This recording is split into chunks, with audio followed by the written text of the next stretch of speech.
A very good morning and welcome to News at 10 on Rajya Sabha Television. My name is Aishwarya Kapoor. Well, a feud in Samajwadi Party is our top focus. Now, Akhilesh Yadav and Mulayam Singh Yadav are likely to meet today after Shivpal Yadav quits. Well, that is the top story today. We'll be getting you all the updates and much more in this bulletin in the next half an hour. Let us begin with the headlines. Shivpal Yadav quits from post as Samajwadi Party UP State Unit Chief, also resigns from Akhilesh Yadav's cabinet. Move after meetings with Mulayam and UP Chief Minister. Vice President Mohammad Hamid Ansari leaves for Venezuela to attend the 17th NAM Summit, says peace is a prerequisite for development and tackling terror is a global responsibility. Jolt for PDP in Kashmir, senior leader and Srinagar MP Tariq Hamid Kara resigns from all posts, accuses the Mufti government of failing to bring peace to Valley. BJP says it is PDP's internal matter. Statewide bandh called in Tamil Nadu and Puducherry over the Kaveri River water sharing. Traders and farmers protest attack against Tamils. SC asks both states to maintain law and order. And Union Health Minister to meet Delhi Health Minister as a death toll in a viral fever outbreak in national capital mounts. WHO calls for strengthening country's disease surveillance network. Our top focus this morning, Shivpal Yadav has resigned from the post of State Party Unit Chief of Samajwadi Party in Uttar Pradesh. He has also quit from all cabinet posts in the Akhilesh Yadav government. Well, the development came late on a Thursday night after a day filled with meetings in Lucknow and Delhi to douse the family feud in the Samajwadi Party. Here is a report. The feud in the Samajwadi Party taking a fresh twist on Thursday night.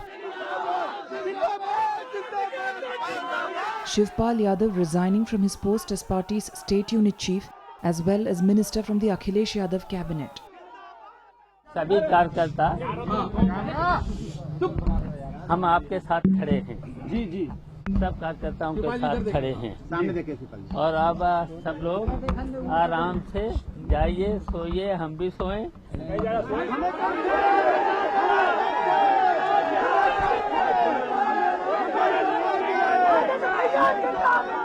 The development coming after Shivpal Yadav met Party Supremo Mulayam Singh and Chief Minister Akhilesh Yadav in Lucknow. The resignation coming shortly after Shivpal said he will take up any responsibility.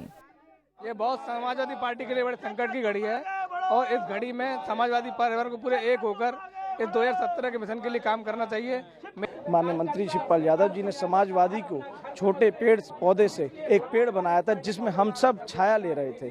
इसमें हम ये चाहेंगे कि माननीय नेताजी और अखिलेश जी इन माननीय मुख्यमंत्री जी का सम्मान वापस करें। हम यही निवेदन करते हैं। PTI is quoting sources as saying that Shivpal's wife has resigned from the post of District Cooperative Bank chairperson Etawah and son Aditya has given resignation as chairman of Pradeshik Cooperative Federation. Sources say both Mulayam and Akhilesh have refused to accept the resignations. The rift in the SP, months ahead of the all-crucial assembly elections, began after Akhilesh Yadav was removed as state party unit chief and replaced with Shivpal Yadav.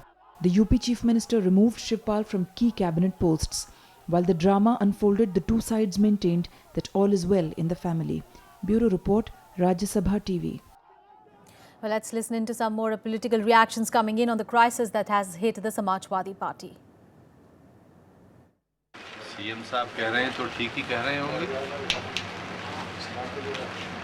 जाहिर है एक जिम्मेदार पद पर हैं तो गैर जिम्मेदार बात तो नहीं कहेंगे और ये अंदेशा तो बहुत पहले से था। इसी वजह से हमने भरपूर मुखालिफत की थी ऐसे लोगों की आने की जिनका बहुत काला इतिहास रहा है और जिनका पेशा ही यह है रिकॉर्डिंग करो, ब्लैकमेल करो। Today, Uttar Pradesh is reeling under corruption. Today, Uttar Pradesh is reeling under the law and order situation which is dwindling fast. Today, we have land grab cases across Uttar Pradesh. In fact, the situation of Uttar Pradesh is so bad. But despite this, there is no governance in Uttar Pradesh. Rather than delivering governance to Uttar Pradesh, the whole system of government in Uttar Pradesh today is busy in a fight within the family to acquire power. ये 4.5 साल लूट में लगे रहे और मुलायम सिंह जी ने भी कई बार कहा, उन्होंने ये कहा कि ये लोग प्लॉटों पे कब्जा कर रहे हैं, खूब लूट कर रहे हैं, इनको जनता की सेवा करने का समय नहीं मिल रहा है। अब जब चुनाव करीब आ गया तो उस लूट के पैसे पर इनका झगड़ा शुरू हुआ है और मैंने जैसा कहा है, ये लूट पर फूट है, फूट के बाद टूट है। And in a major setback to the ruling People's Democratic Party government in Jammu and Kashmir, one of its founding members, an MP, Tariq Hamid Kara, has resigned from the party and parliament. Now, the BJP has reacted to the latest developments, saying that it is an internal matter of the PDP. The development comes as the situation in Kashmir Valley continues to remain tense, with the 79 deaths so far since the protests broke out. In the first major fallout of the ongoing Kashmir unrest, senior PDP MP from Srinagar, Tariq Hamid Kara, on Thursday resigned from the party and the Lok Sabha. Kara resigned, citing the failure of the Mehbooba Mufti government to deal with the ongoing unrest in the state. I have for the moment resigned from the primary membership of People's Democratic Party and from the membership of Parliament. I will have to consult the people as well as my workers, and I will take a decision later on. I have been consistently for the last 16 months, it is not only last 2 months, consistently for last 16 months requesting and warning entire PDP leadership for the dire consequences of this RSS-backed BJP. Alliance partner BJP said it is the internal matter of the PDP and that the two parties will continue to work as per the agenda of alliance. As far as the alliance is concerned, I think the two parties have agreed to move ahead on the agenda of alliance, which is primarily the agenda of development. Earlier on Wednesday, India raised the issue of Balochistan for the first time before the 33rd session of the UN Human Rights Council in Geneva. India accused Pakistan of widespread human rights violation in the region as well as in Pakistan-occupied Kashmir. India says it will continue to raise the issue. जब तक बलूचिस्तान में repression रहेगा, जब तक कि वहाँ के जो नागरिक हैं उनकी फंडामेंटल राइट्स वायलेट की जाएंगी, तब तक भारत इस मुद्दे को उठाएगा. Meanwhile, curfew was imposed in Rajouri district after members of two communities indulged in stone pelting following communal tension in the town. Security forces were deployed at vulnerable places even as aerial surveillance using drones and helicopters continued. In Delhi, Jammu and Kashmir Governor N.N. Vohra called on the Prime Minister and apprised him of the situation in the state as the death toll in the unrest that began in July rose to 79. Bureau Report, Rajya Sabha TV. On to some other news now. And the top security advisors of BRICS nations held their 6th meeting in New Delhi on Thursday. National Security Advisor Ajit Doval presided over the meeting. Now, acknowledging the positive contribution of the BRICS grouping on important global issues, they deliberated on security issues such as counter-terrorism, cyber-security and energy security. They agreed to cooperate to deny terrorists access to finance and weapons, while also vowing to launch joint efforts to counter terrorism and violent extremism emanating from West Asia and North African region. Now, in the area of cybersecurity or information security, they agreed to strengthen joint efforts on enhancing cybersecurity by sharing of information and best practices, combating cyber crimes, improving cooperation between technical and law enforcement agencies.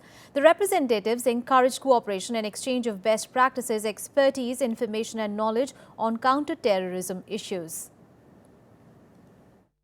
They also agreed to expand BRICS counter-terrorism cooperation further to include measures for denying terrorists access to finance and terror hardware such as equipment, arms and ammunition.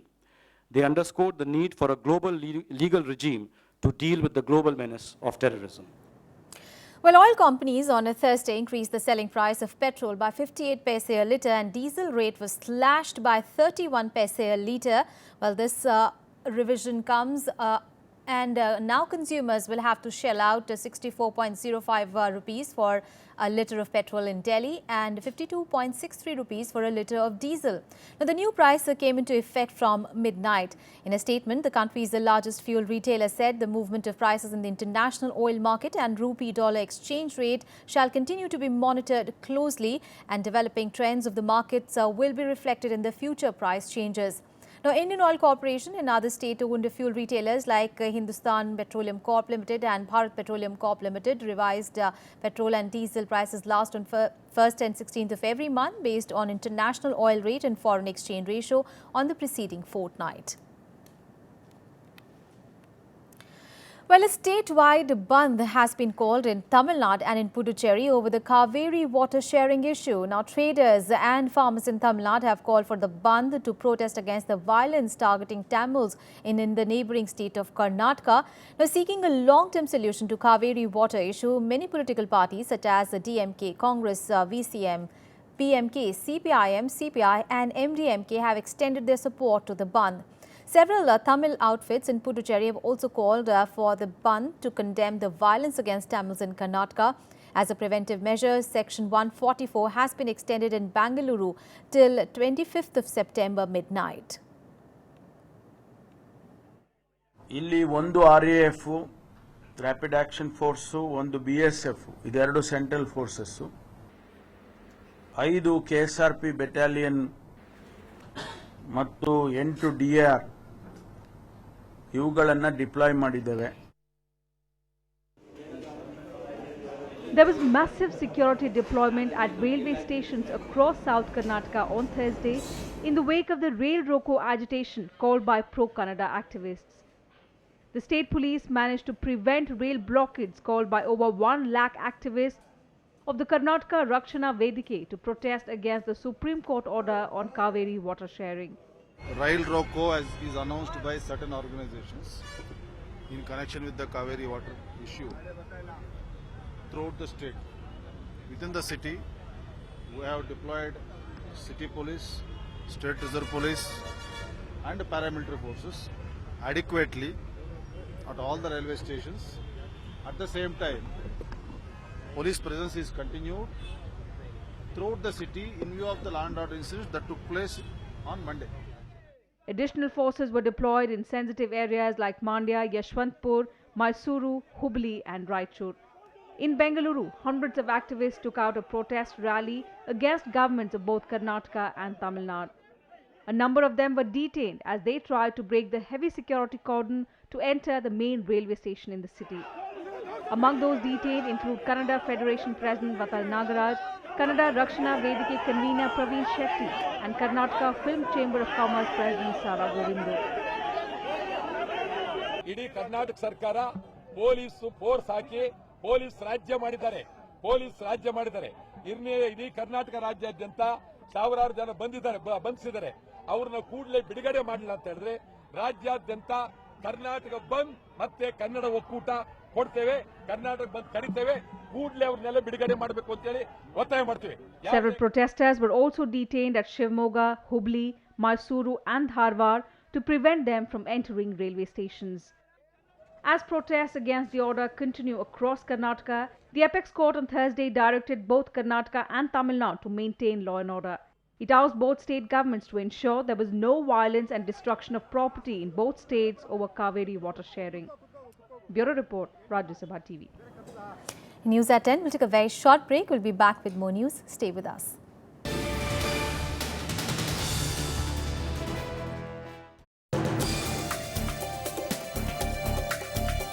Hello and welcome. I'm Amitanshu Rai.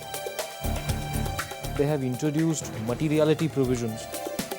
The whole concept of independent directors actually apply on listed companies. The preferential shareholding was taken into consideration. A show that gives you an in-depth insight of legislations and laws pronounced by the Supreme Court. Watch Law of the Land on Rajya Sabha Television.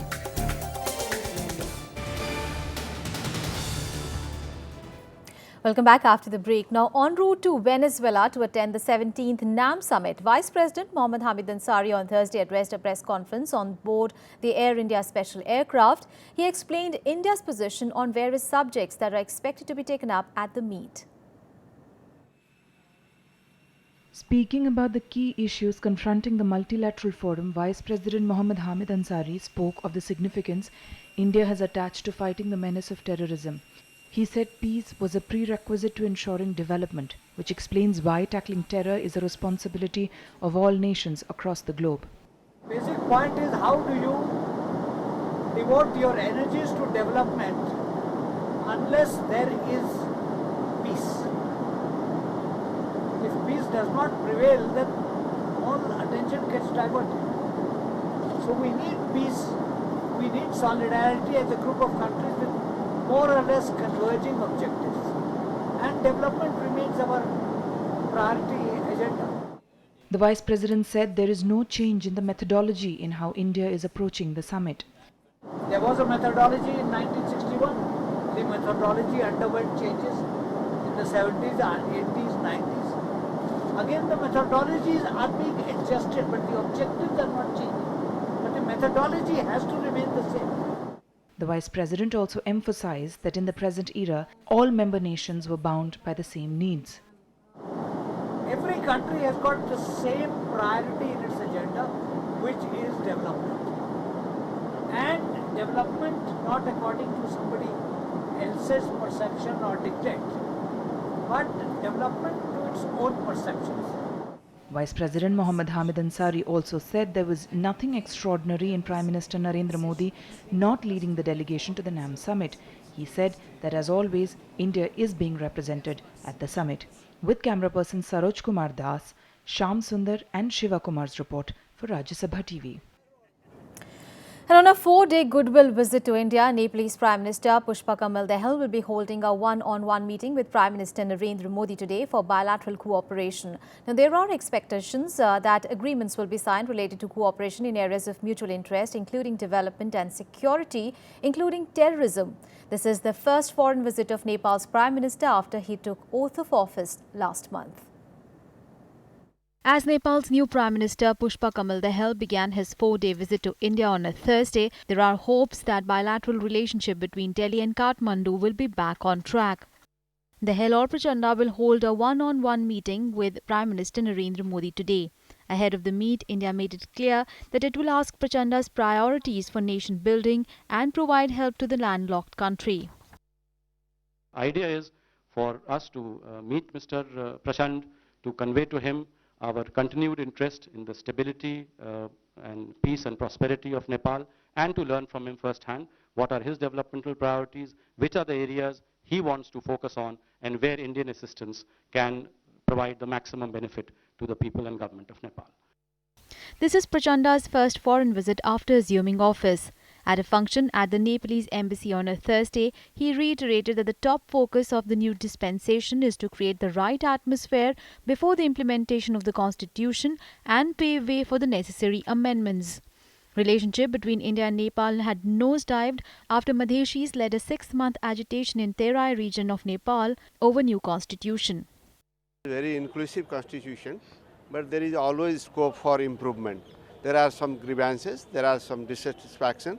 So I think internally we are capable of reaching to a conclusion for the satisfaction of all sections of Nepali society.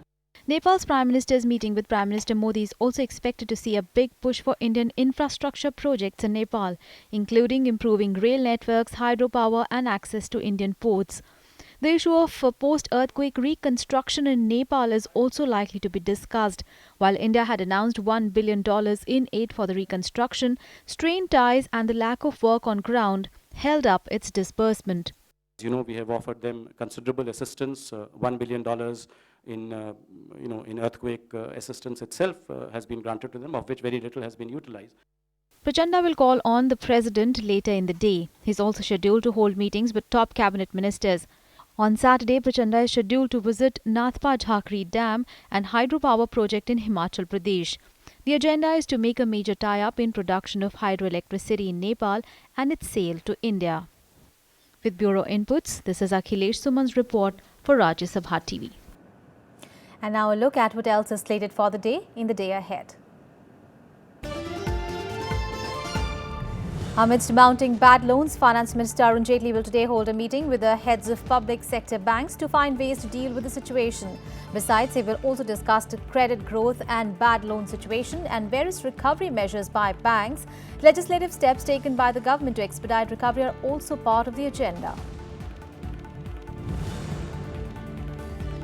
The environment ministers of BRICS countries are all set to meet today in Goa to strengthen mutual cooperation. The meeting is expected to discuss MOUs and the joint working group on environment. BRICS ministers are also expected to discuss thematic areas of mutual interest and prioritize actions for cooperation in areas like air and water pollution, liquid and solid waste management, climate change and conservation of biodiversity. Congress Vice President Rahul Gandhi will today travel around 157 kilometers and cover Chitrakoot, Banda and Mahoba districts of Uttar Pradesh. Later he will address a Khat Sabha in Banda. The yatra, which is being embarked upon keeping in mind the state assembly elections of 2017, commenced on 6th of September. The main aim of the Kisan Yatra is to strengthen the Congress party's ground base of support and regain lost political ground. And on to news from Bihar relating to RJD strongman Shahabuddin. Now, the family of Rajiv Roshan is likely to file an appeal in the Supreme Court challenging the Patna High Court order on Shahabuddin's bail. Now, controversial RJD strongman Shahabuddin was granted bail in the 2014 murder case of Rajiv Roshan, son of Chandrasekhar Prasad of Siwan. Now, 3 out of Prasad's 4 sons were murdered allegedly by gangster-turned-politician Shahabuddin. Now, advocate Prashant Bhushan's office is giving a final shape to the petition in which they are challenging how the bail can be given to a history sheeter. Now, Shahabuddin was granted bail by the Patna High Court on 7th of September and was released from Bhagalpur jail on 10th of September. He was in jail for 11 years in connection with dozens of cases registered against him. Now, the opposition parties have slammed the ruling state government over the law and order situation in the state. News from the national capital. Well, Union Health Minister J.P. Nadda will meet Delhi Health Minister Satyendra Jain today on the viral fever outbreak in Delhi. After death toll from dengue and chikungunya also rose to 30. Now, Nadda also spoke with the Minister of Haryana and Uttar Pradesh on the issue. Meanwhile, the World Health Organization has called for strengthening India's disease surveillance network by engaging a private health care sector to tackle outbreak of diseases. The death toll continues to rise due to sudden surge of vector-borne diseases in the national capital. At least 1,158 cases of dengue have been reported so far, with nearly 390 of them being recorded in the first 10 days of September. MCD को कहा गया है कि अगले आने वाले 2 दिन के अंदर जितनी भी कंस्ट्रक्शन साइट्स हैं सभी को चेक किया जाए और जहां पर अगर पानी भरा हुआ है तो उसको साफ कराया जाए और उनके चालान भी किए जाएं। उसके अलावा हमने सभी अस्पतालों में कहा है कि जो भी पेशेंट आ रहे हैं उनके लिए आप पानी का जो ORS के घोल रखें सभी अस्पतालों के अंदर, ताकि जो भी पेशेंट आता है या उनके अटेंडेंट आते हैं उनको डिहाइड्रेशन ना हो। हमने सभी अस्पतालों के अंदर डॉक्टर्स की छुट्टी कैंसिल करने का ऑर्डर दे दिया है। डॉक्टर्स की, स्टाफ की सभी की छुट्टियां कैंसिल कर दी जाए आने वाले 1-2 महीने के लिए, जब तक कि सिचुएशन बिल्कुल ठीक ना हो जाए। The Union Health Ministry and the Delhi government have asked MCD and civic bodies to compile a detailed report on the deaths due to chikungunya and dengue. Lieutenant Governor Najib Jung has also asked the Delhi government and civic bodies to mount full efforts to tide over the growing incidences. शुरुआत से तो हमारे worker, DBC worker और field workers काम कर ही रहे थे। Fogging का जो रोल होता है वो थोड़ा लेट आता है और फॉगिंग मेडिकल एक्सपर्ट्स एडवाइस भी नहीं करते हैं कि आप जून जुलाई में फॉगिंग करें। लास्ट ईयर भी हमने अगस्त के एंड में फॉगिंग शुरू करी थी, तो उस हिसाब से ये लेट नहीं है। हमने पूरे निगम को, हर पार्षद को फॉगिंग के लिए सभी अस्पतालों में अपने वॉलंटियर्स को, पार्टी के कार्यकर्ताओं को, सबको हमने भेजा है कि इस समय मिल करके दिल्ली बीमार है, दिल्ली में अगर लोग पीड़ित हैं और उनको अगर समस्याओं से समाधान कराना है तो हम सबको मिलकर के काम करना होगा। So far, over 40,000 people across the country have been affected by dengue, chikungunya and other vector-borne diseases, with at least 60 deaths reported so far. 5,000 cases each have been reported from West Bengal, Odisha and Kerala, while West Bengal has reported 5,129 dengue cases and 22 deaths. The disease has affected 5,183 people and claimed 9 lives in Odisha. The 3-tier surveillance we are doing Kolkata, and that is why we have ensured that community clustering cannot be happen. If any person can be suffering from dengue, but that cannot be spread in that area. That is why our foremost duty to kill the adult mosquito, and we are doing very well to kill the adult mosquito. Till today, we are not getting any information about the community clustering towards the Kolkata. Orissa में अभी हम देख रहे हैं for last 7-8 years Orissa में अभी dengue regularly every year ये जो सीजन है उस टाइम पे होता है। इस साल में मैक्सिमम आप देखिए बॉडबिल जो केउंझर एरिया है वहाँ पे मैक्सिमम हुआ है। उसके बाद में कटक में जो जगतपुर इंडस्ट्रियल बेल्ट है वहाँ पे हुआ है। As the number of deaths in Delhi from chikungunya and its complications are on the rise, health experts say the sudden surge this year could be the result of evolution of the viral strain. The number of chikungunya cases in the national capital have climbed to over 1,700 this season, and at least 12 deaths have been reported due to the disease till now. Bureau Report, Rajya Sabha TV. Now look at all the international stories. Here is the World Wrap. WikiLeaks on a Thursday released a medical report claiming its founder Julian Assange's mental health is at risk if he remains in the Ecuadorian embassy in London. The development comes ahead of a court hearing in Sweden to decide whether to maintain an arrest warrant for him. It has been more than 4 years since Assange moved into Ecuadorian embassy to escape extradition to Sweden, where he faces a police investigation into rape claims. Typhoon Miranti struck China after pounding Taiwan. It made landfall on Thursday in the Fujian province, bringing gales and monster whales of up to 12 meters high. Despite the winds lessening after the landfall, they were strong enough to knock down trees, break windows and cause destruction. Earlier, 1 person died and 44 people were injured as the typhoon surged over Taiwan.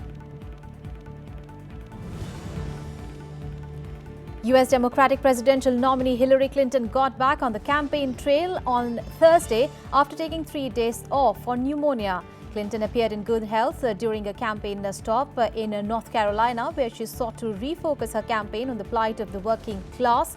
On Sunday, Clinton nearly collapsed at a ceremony marking the 11th of September attacks in New York. It was later revealed that she was suffering from pneumonia. A 13-year-old black boy has been shot dead by police in the U.S. state of Ohio. Police says that Tyre King was shot after he pulled out a weapon while being arrested. Officers responded to a report of an armed robbery in Columbus. While 2 of the suspects ran off, the third, Tyre King, was chased and was shot multiple times after he pulled a gun from his waistband during a confrontation with the police. It was later established that the boy had actually been carrying an air gun designed to shoot pellets. Well, with the World Wrap, we wrap up this edition of news as well. Thanks so much for watching.